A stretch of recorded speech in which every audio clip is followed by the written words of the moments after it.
Palavras de esperança em coreano. Mas não estamos na Coreia.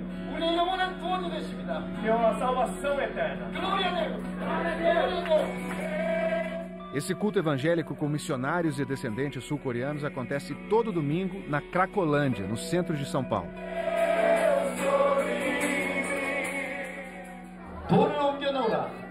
As pedras. Então ouça essa palavra que Jesus está dizendo para você hoje.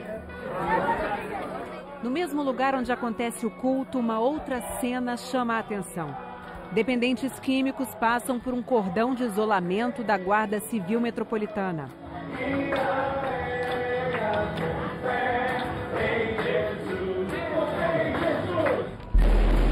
Há exatamente um ano acontecia na Cracolândia a mega operação que prendeu traficantes, fechou pensões e hotéis e afugentou dependentes da região. Depois da operação, o então prefeito de São Paulo, João Dória, do PSDB, afirmou: a Cracolândia acabou, fisicamente ela não vai mais existir. Na época, o Fantástico contou a história da dona Zilda, que procurava o neto, de 15 anos. Há pelo menos 2 anos ele vivia na Cracolândia. Ela passou uma semana atrás do paradeiro do adolescente, sem sucesso. Qual que é o sonho da vida da senhora? É encontrar ele e internar ele, para ele sair fora das drogas. Um ano depois, nós reencontramos a dona Zilda. E o desfecho dessa história a gente vai contar nesta reportagem. E qual a atual situação da Cracolândia? O que aconteceu de um ano para cá? Nos últimos 30 dias, o produtor do Fantástico, Alan Graça Ferreira, esteve no principal ponto de consumo de drogas a céu aberto da maior cidade do país. Apareceu a oportunidade, eu acabei experimentando e foi a paixão à primeira vista. Aqui é difícil convencer as pessoas de que o crack não é paixão, e sim um vício, geralmente fatal. Quanto tempo você usa crack? Há 12 anos. Antes da operação de maio passado, os usuários ficavam aqui. Agora ficam nesta praça, ao lado da estação Júlio Prestes. Os dependentes, cerca de 700, segundo a prefeitura, a batizaram de Praça do Cachimbo. E aqui está a nova Cracolândia vista do alto.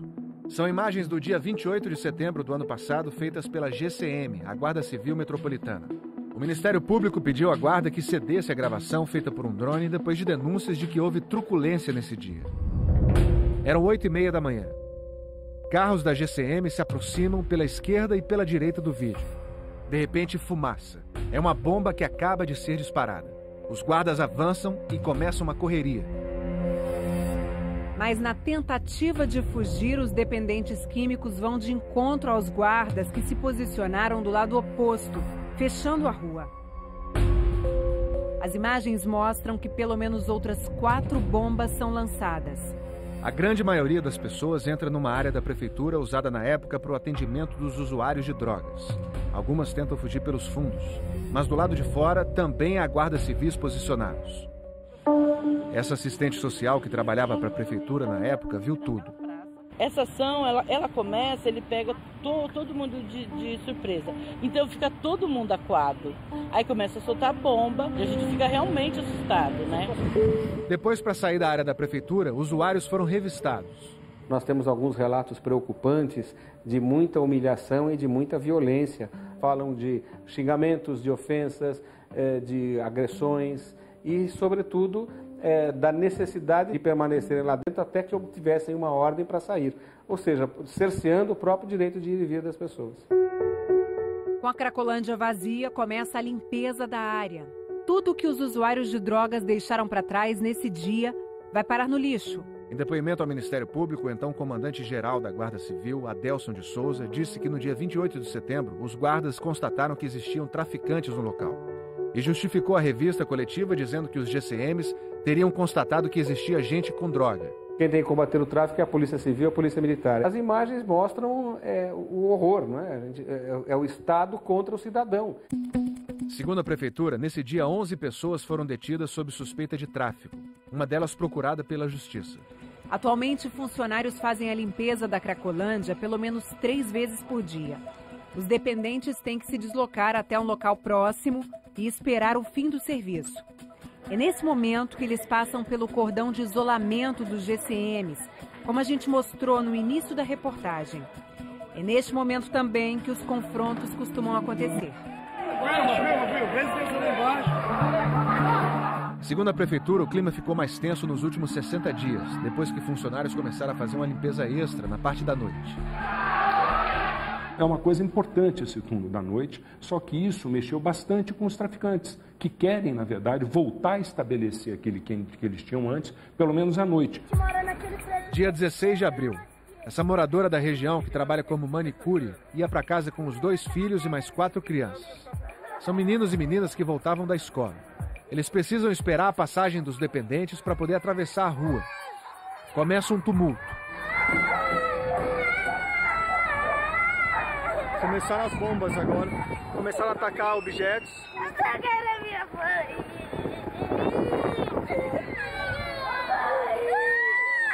Por que você tá chorando? Vai ter caído.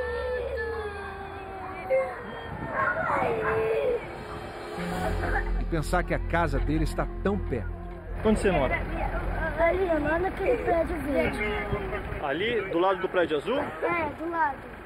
Tomara que Deus guarde a gente, para não acontecer nada de mal.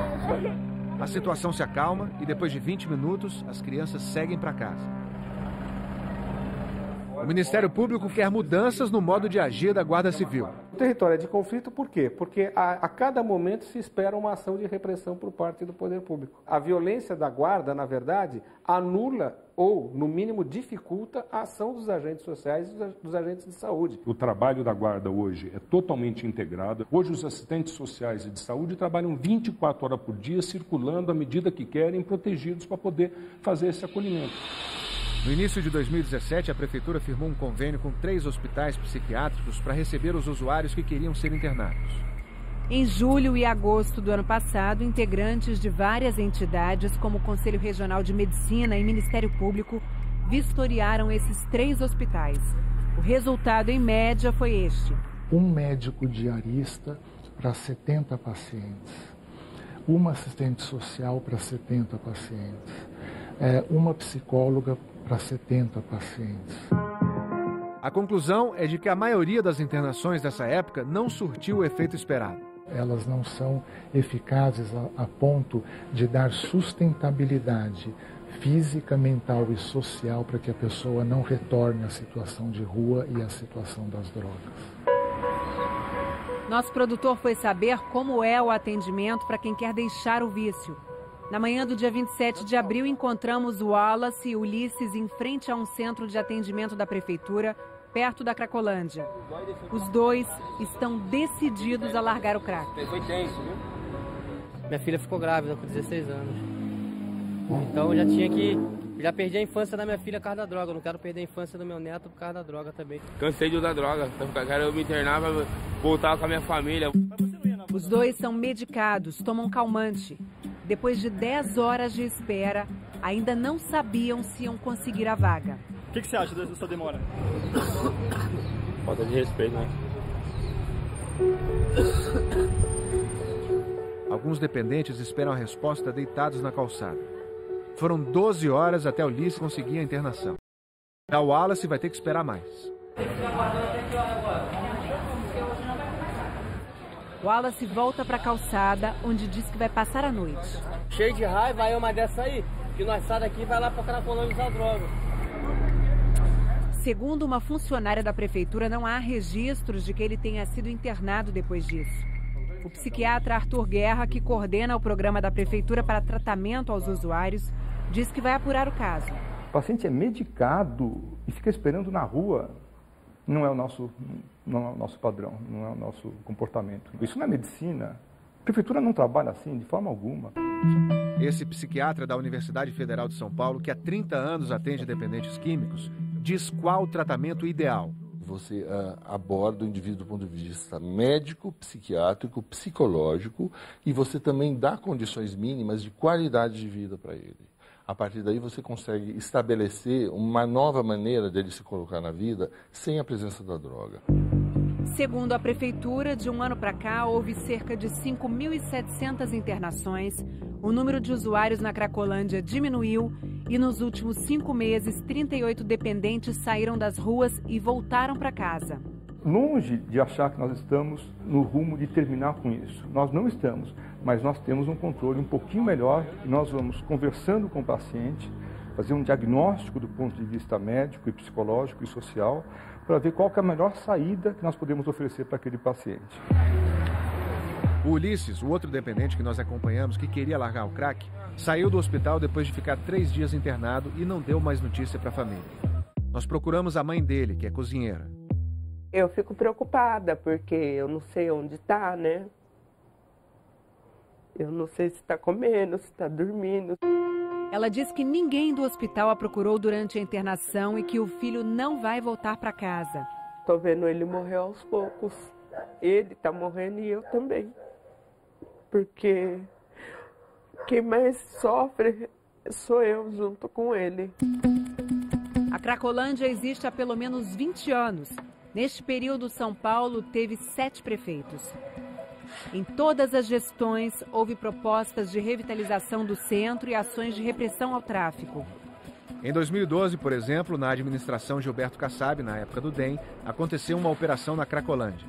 Em 2014, o então prefeito Fernando Haddad, do PT, começou um programa em que o dependente recebia hospedagem e remuneração por trabalhos como varrição e era incentivado a diminuir o consumo de drogas. Janaína viu essas iniciativas. Ela mora na região e tem uma filha usuária na Cracolândia. Vai acabar com a Cracolândia e a Cracolândia ainda está aí. Ao mesmo tempo é de revolta, é de tristeza, é revoltante a situação. Atualmente, o governo do estado está construindo um conjunto habitacional na área da Cracolândia e há o projeto de um hospital. Esta semana procuramos o ex-prefeito de São Paulo, João Dória. Eu não disse que tinha acabado a questão das drogas, nem a questão do consumo, nem do tráfego.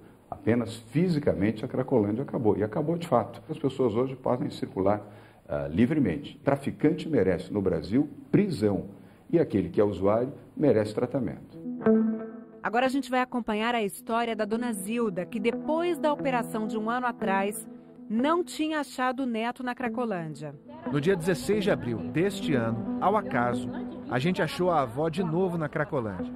E ela reencontrou o neto ainda na dependência química. Ela deu uma bronca nele. Você vai tomar banho direitinho? Não usa a pedra, que a pedra vai te matar. O adolescente, hoje com 16 anos, foi para a Cracolândia aos 13. A prefeitura diz que ele recebeu acolhimento 3 vezes, mas sempre voltou para as ruas. 4 dias depois desse encontro, o rapaz passou mal e o pai o socorreu. O adolescente teve infecção no pulmão, ficou na UTI e ainda se recupera na casa da avó, bem longe da Cracolândia. Ele foi um milagre de Deus, porque a gente nem esperava por isso, sabe? Será que o adolescente vai conseguir largar o vício? Ele é um amor de menino, espero em Deus que Deus faça esse milagre e nunca mais voltar para a droga.